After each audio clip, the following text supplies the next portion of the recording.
Now, of course, people in England may have a view on this, but they don't have a vote. Ed Thomas is in York for us. Ed.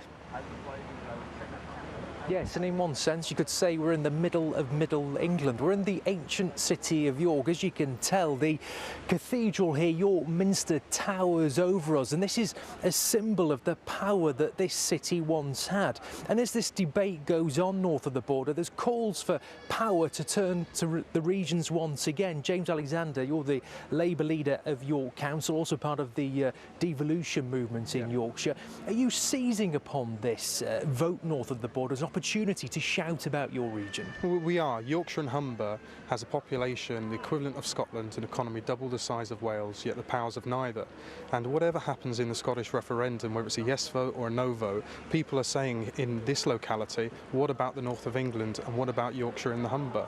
And we believe that if we had fair resources and fair powers, we can actually be better determinants of our own future rather than Whitehall and London. Is this based on a belief that England doesn't get a fair deal when you compare it to places like Scotland?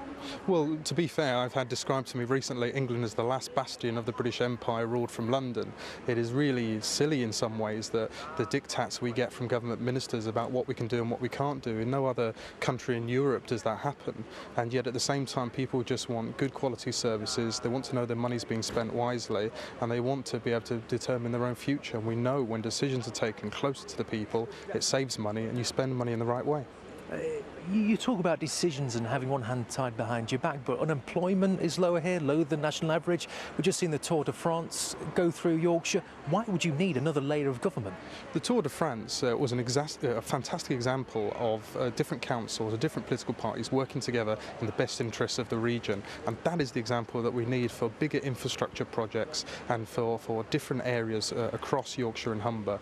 And unemployment is very low in York, and I think the council working in partnership with businesses has really helped that, but we have helped make those decisions and used our resources accordingly. Imagine if we could do that across a wider area in Yorkshire and Humber and what that could mean for unemployment in this area. If you look internationally though, the argument against breakup, against maybe more devolution to the regions, is that the United Kingdom is stronger united, especially when you look abroad.